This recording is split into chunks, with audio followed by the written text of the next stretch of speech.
l'année charnière, c'est 1990. En d'autres termes, il a fallu attendre 30 ans après les indépendances africaines qu'on fixe en gros en 1960 pour la majorité d'entre elles, pour que soit mis en place un système électoral multipartiste, c'est-à-dire concurrentiel, plusieurs candidats différents s'opposant à l'occasion d'un scrutin. Voilà. C'est une conquête qui est intéressante. En 1990, les systèmes antérieurs, monopartistes, autocratiques, incarnés par des individus un peu caricaturaux comme Bokassa, Mobutu, Idi Amin Dada, Mengistu, etc., tous ces systèmes avaient fait long feu, enfin en quelque sorte, étaient à bout de souffle, et les régimes avaient été obligés, les régimes politiques avaient été obligés d'organiser une ouverture et un débat. Et ce débat, on appelle ça les conférences nationales. Le premier pays à avoir fait ça, c'est le Bénin. Puis ensuite, toute une série de pays, surtout en Afrique de l'Ouest, mais également en Afrique centrale, au Zaïre de l'époque. Tous les pays ont organisé de tels débats ouverts pour réfléchir, faire des propositions sur l'évolution des systèmes politiques intérieurs. Ça a été un moment très fort. On l'associe quelquefois à un fameux discours de François Mitterrand, qu'on appelle le discours de la Baule, qui a été prononcé en 1990, mais qui en fait a accompagné un processus qui était déjà engagé. Certains auteurs disent que c'est Mitterrand qui est à l'origine du déclenchement, c'est tout à fait abusif et ce serait à la limite une insulte faite à l'Afrique qui est capable qui n'a pas besoin d'un discours d'un chef d'État étranger, fût-il brillant, pour pouvoir… voilà. Donc, l'année 90, c'est important. Et à partir de là, on compte à peu près 600 élections dans tous les pays africains, sauf un qui échappe complètement et qui échappe encore aujourd'hui à l'élection, qui est l'Érythrée, un cas un peu particulier, qui est une espèce de dictature atroce qui existe encore au nord-est de l'Afrique. Mais c'est un cas tout à fait aberrant. Donc, tous les pays se sont lancés dans des élections multipartistes, présidentielles, législatives, communales, selon les pays. Chaque année, on a à peu près entre 12 et 15 élections qui se tiennent en Afrique. Donc, c'est devenu un fait normal dans le processus politique. Et donc, plusieurs candidats se présentent, plusieurs partis se présentent. Donc, on a l'impression qu'on est dans un régime électoral qui ressemble beaucoup au nôtre, à celui qu'on connaît dans les pays européens. Alors, en fait, et c'est là où ça devient intéressant, c'est qu'il est très différent. Il y a en quelque sorte, je dirais, une acclimatation, une appropriation par les Africains de l'élection. Je vais vous donner quelques exemples.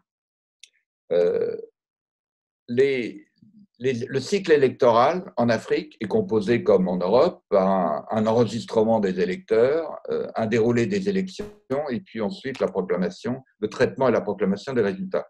À chacun de ces moments, il se passe des choses. L'enregistrement n'est pas parfait, on oublie d'enrôler un certain nombre de gens, curieusement plutôt des gens de l'opposition. Pendant le processus électoral, on assiste assez fréquemment à des irrégularités, bourrage d'urnes par exemple, manipulation sur les horaires de l'élection, difficulté pour pouvoir accéder au bureau de vote dans certains cas. Et puis, lors du traitement des résultats, il y a également du bidouillage qui peut apparaître. Je doute fort qu'on puisse constater, hormis cas très exceptionnels, en France, en Allemagne ou en Grande-Bretagne, de telles difficultés pendant la gestion du cycle électoral. Alors, pour répondre à ça, on a inventé en Afrique ce qui n'existe pas chez nous, qui est l'observation électorale. C'est-à-dire qu'on fait venir pour, en quelque sorte, légitimer le processus, on fait venir des observateurs étrangers. Alors, ça peut être des observateurs de l'Union africaine, de l'Union européenne, de la francophonie, qui en fait beaucoup, ça peut être des observateurs qui viennent de fondations privées. La Fondation Carter Carter des États-Unis est un peu spécialisé là-dedans. Et donc, on fait observer le processus électoral par des étrangers. Imaginez en France si les prochaines élections présidentielles étaient observées par l'Union africaine. C'est pareil, évidemment aberrant. Donc là, il y a quelque chose de particulier en Afrique. Alors, ces observations se font plus ou moins bien. J'ai été observateur au Kenya, donc je sais comment ça marche. Vous allez dans un bureau de vote, vous observez comment les choses se passent, vous rédigez un petit rapport, et puis on compile et on dit, voilà, la conclusion est souvent, il y a eu quelques problèmes, mais globalement, les résultats sont conformes aux vœux des citoyens. Bon. Il y a des fois où ça ne marche pas. Là, récemment, en Guinée-Conakry, les observateurs de l'Union africaine ont refusé de venir observer, ayant constaté qu'il manquait, il y avait eu un trop-plein de 2 millions d'électeurs et qu'il fallait revoir le fichier électoral.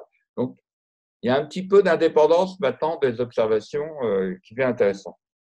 Il y a une autre particularité africaine, c'est que pratiquement tout le temps, les résultats sont contestés par l'opposant, par celui qui est battu. C'est quand même assez extraordinaire. Imaginez qu'en France, systématiquement, après chacune des élections législatives, municipales comme à la fin de ce mois, ou présidentielles, les opposants contestent les résultats, disant vous avez bidouillé le décompte. Et là c'est systématique. Pratiquement dans tous les pays, il y a une contestation des résultats et donc une procédure engagée pour rétablir la vérité. Alors, ce type de situation est évidemment impossible dans un contexte occidental. Je continue aussi sur des différences. Donc, il y a des élections comme chez nous, mais ça ne se passe pas exactement de la même manière. Aujourd'hui, les élections sont multipartites. Plusieurs partis se présentent, plusieurs candidats pour un poste, ce qui est nouveau donc depuis 90. Ce qui a existé, il faut le savoir, à l'époque coloniale, hein, après les années 45, aussi bien dans les colonies françaises que les colonies britanniques, il y avait des élections multipartites. Hein. Et on a tous en mémoire des personnalités comme Houphouët-Boigny, ou l'Ivoirien, ou Léopold Sédar Senghor, le Sénégalais. Au départ, ça a été des élus, d'ailleurs, qui ont été au Parlement français, mais concurremment avec. Donc, il y a eu dans l'histoire coloniale une histoire de multipartisme, mais ça avait disparu pendant une trentaine d'années dans beaucoup de pays. Donc là, vous avez plusieurs candidats, mais quand vous regardez de près les programmes, les candidats, il y a peu de substance, il y a peu de contenu, il y a peu de différence dans certains cas. Et en fait, l'élection se fait moins sur un programme électoral pour l'avenir, pour la mandature à venir, que sur la personnalité du candidat. Cette personnalité comment dirais-je,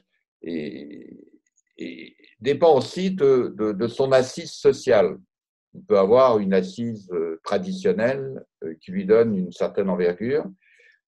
L'argent a un rôle important. Il y a une expression au Kenya, on dit les élections, c'est le eating time, c'est le temps de passer à table. D'ailleurs, pendant la campagne électorale, moi j'ai assisté à certaines campagnes électorales, en particulier au Kenya, enfin, en tout cas en 2004, je me souviens très bien, il y avait de la distribution d'argent. On appelle ça distribuer du chat, ça veut dire thé. Mais en fait, on distribue de l'argent.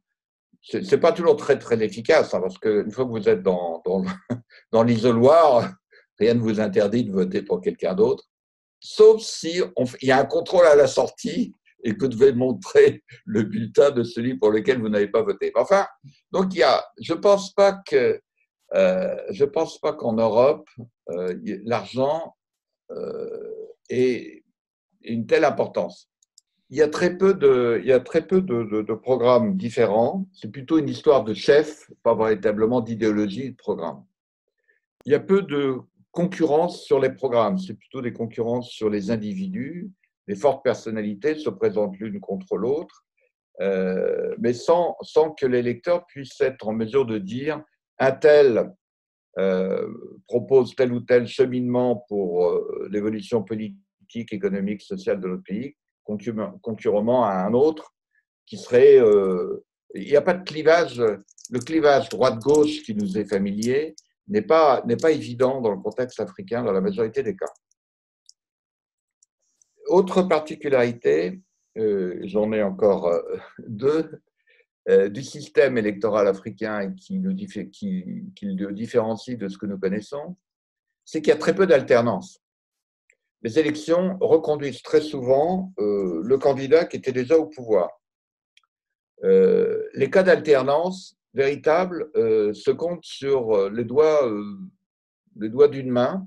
Vous avez des pays où il y a systématiquement l'élection conforte le président sortant ou le candidat sortant, ça peut être un député, sans qu'il y ait d'alternance. Vous allez me dire, mais il y a souvent des limitations de mandat. À 2 mandats, on ne peut pas en faire plus, comme en France par exemple. Eh bien, beaucoup de présidents s'évertuent à faire sauter cette contrainte de la limitation de mandat et se présentent pour une troisième ou une quatrième fois. Il y a des cas typiques. En Ouganda, Museveni est là depuis 7 mandats installés. Voilà, donc encore une autre particularité qui est, et qui a une traduction très, très précise, sur lesquelles je vais terminer pour expliquer les différences, c'est qu'en Afrique, très souvent, on élit des vieux. Alors vous allez me dire, regardez aux États-Unis, en novembre prochain, il y a 2 candidats qui ont plus de 70 ans.